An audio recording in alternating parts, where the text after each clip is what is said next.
Hello everyone, Raymond Mhor, Guilty Prepper. How's everybody doing? Coffee with Ray. So, dealing with loss number 2, earthquakes and hurricanes. So, as you guys know, we're out here in the Santa Cruz Mountains, and we're visiting my brother.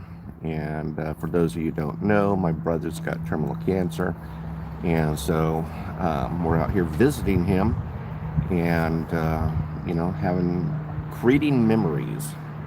So uh, interesting day yesterday. Had a good day. Hung out with my brother. We walked around a little town called Ben Lomond and went some antique shopping and hanging out and everything. But it gave me and my brother some time to really sit and talk, hang out, and really started asking questions. And interestingly enough, when you're dealing with somebody that's in this sort of situation, you're kind of walking on eggshells, and so you don't know what to ask, you don't know what to talk about, and all this other stuff. And my brother, basically asked, "Hey, man, do I have permission to, ask questions?" And he says, "Dude, go right ahead. Ask anything you want. I'm transparent." And so if you hear noise in the background, we got Highway 9 right there. So you're hearing cars and everything too. But it was a fun day yesterday. It was a good day, and got to hang out with him and just sat and talk and hang out and just really ask questions. But know, how are you dealing with the fact that you may not be here very much longer? And he's kind of there and knows it. And but one of the things that he told me is that this is what he's not afraid of dying, but he just wonders what the dying process is going to be like. And so he was talking to a friend of his who was a Marine, and his Marine friend was saying, you know, there's times where I've had to go through shit, and I'm in the heat of the battle, and you're just kind of dealing with it, but there's no turning around, there's no running away, you just kind of like suck it up, drive on. And so he was kind of putting it in that sort of situation. He put it in a situation that I helped me understand too, is because one of the things I used to do in the military is jump out of perfectly good airplanes. But excuse me, I just got up like 20 minutes ago, way overslept. But he said, you're sitting on the plane and you're going to jump and everything. And until you get to that doorway, you really don't know what that experience is going to be like. And this, for your first time jump. And you go like, oh no, oh no, oh no, oh no, oh no. And then you just finally jump out the door and you're dealing with it. And that's what he's kind of picturing, what the process of dying is going to be like. He doesn't know. And so, hey Jennifer, how you doing? Hey Joan, hey, how you doing too? And so, but he says you don't really know what you're going to go through until you're there. And so it was pretty interesting, idea and everything of what it's like. And he says, man, I don't know what it is, but whatever it is, it's something that I'm gonna deal with and adapt, overcome, and see what happens. And so but we spent the day together till about 2 p.m. If you go to my Facebook page, there's a picture of him and my mom. We went out for some sushi yesterday, and it was really good sushi. But we're trying to do things that he wants to do, and create memories that are going to be long lasting and things. And so he was just telling me, what his mental attitude is, and where it's going. And for those of you, he's got cancer of the kidneys, and it's irreparable. They've done all the chemo that they can. He's doing some of this light chemo to basically maintain the tumor size, and the tumor is about the size of a grapefruit, and it's sitting on his kidneys, and they can't take anything out because fear of leaving some behind, as well as, guess, there's some arteries that the tumor is wrapped around, and things like that. So it's pretty much, they can't do anything about it. So basically what they're doing is just trying to extend his life as much as possible with whatever chemo or immune. He's doing also some sort of immune sort of therapy. And so he's, doing it and everything, and they're trying to keep the tumor at a certain size, and it has shrunk a little bit and everything, which is good. But and that gives him some more time and everything. But the moment that the immune therapy doesn't work anymore, the tumor then is going to continue to grow, and is a very aggressive cancer.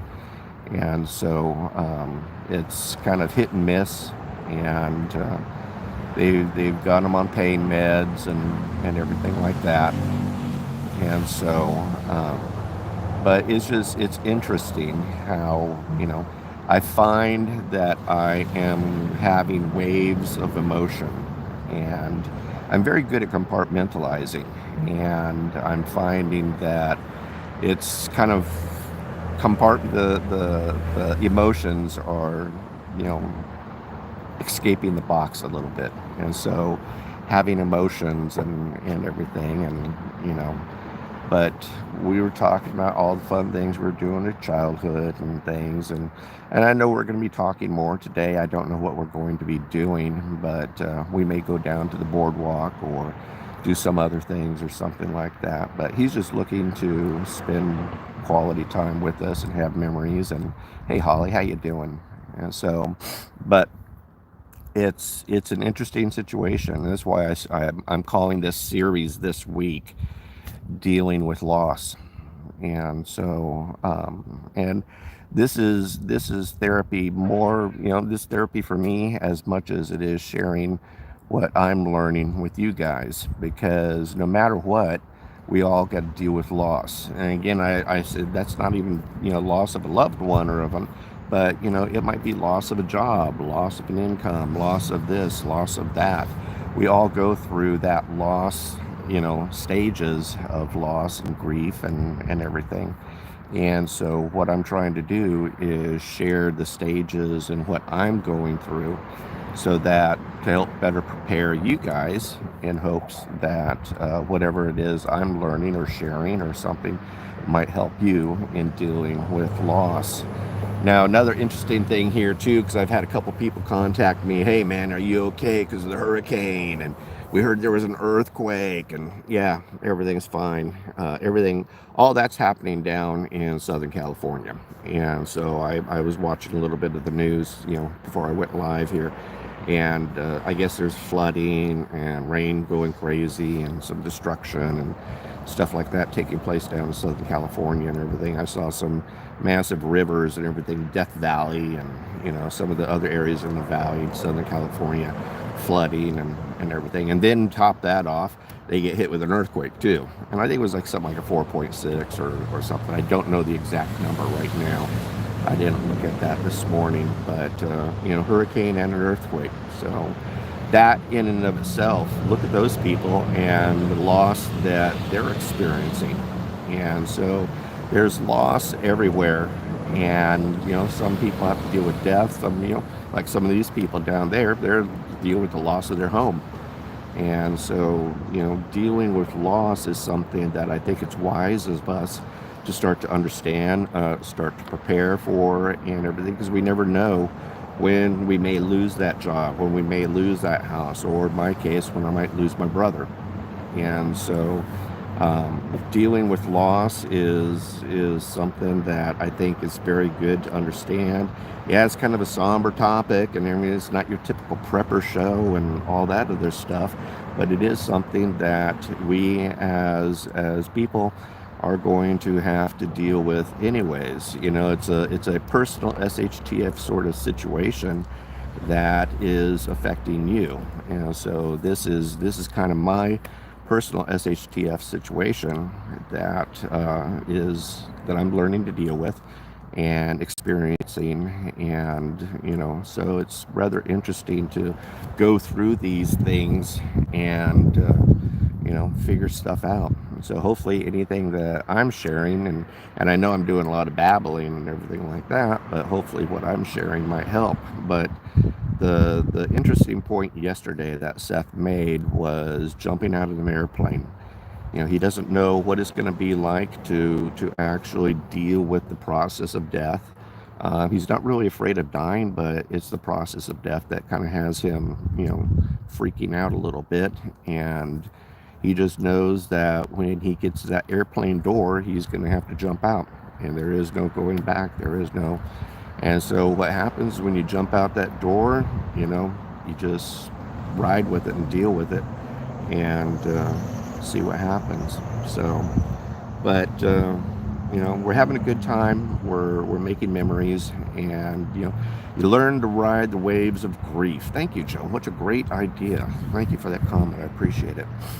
But you know, so it's this is going to be an interesting week of shows, and I know it's not for everybody or anything, but I do appreciate all you are who are tuning in, who are watching. It means a lot to me. It's like I said, this is kind of my little personal therapy, just sharing with you guys, kind of unloading and just babbling on and everything. So I truly appreciate my community. It means a lot that you're here for me, and so you know, some a lot of stuff, personal SHTFs going on. So, but that's everything for today. You know, I found the coffee and it's actually pretty good. So, but what I'll do is, you know, tomorrow, come on. I don't know again what time I'm going to do it. I totally overslept today. It's this whole jet lag thing that we're dealing with. We're 3 hours difference, you know, so I was not expecting to oversleep today, but I guess our bodies were exhausted. But anyways, that's all that I can really think of. I just, again, appreciate you guys. Do me a favor, if you like what we're doing and everything, like, subscribe, share, ring that little bell so get notified whenever I do go live or post a video. Maybe what I might do is record some videos or something, or record a video, so at least you have a 9 a.m. Eastern coffee with Ray or something, you know. Hey, Hollies, you look really tired. I feel really tired and everything. And so, I mean, look at that. I got bags under my eyes and everything. So it's just, it's not only dealing with the jet lag and everything, it's dealing with the emotions and stuff, and what we do to push through the emotions and stuff like that. And so been getting up in the morning listening to my Tony Robbins and some of my other motivational speakers and everything, trying to maintain a positive attitude, not only for myself but also for my brother and his wife. His wife is having a hard time too, as you can imagine. All these trucks. I apologize about that, but we're right on the highway. But that's all, folks. I thank you so much for tuning in, and you know, being on this journey with me. This means a lot to me. It really does, and I covet your prayers. And please keep Cynthia and my daughter in your prayers as well. They're back home holding down the fort. Keep prayers of us here, me and my mom. We're out here hanging with my brother and everything. And so, and then keep my brother and his wife in prayers too. So I really, really appreciate it. And so I have been. Where are your sister-in-laws now? Okay, thank you, Joan. So you've been there. So, but Raymond Mhor, Kilted Prepper, hanging out in the Santa Cruz Mountains. We'll see you. Goodbye. God bless. And kilt on.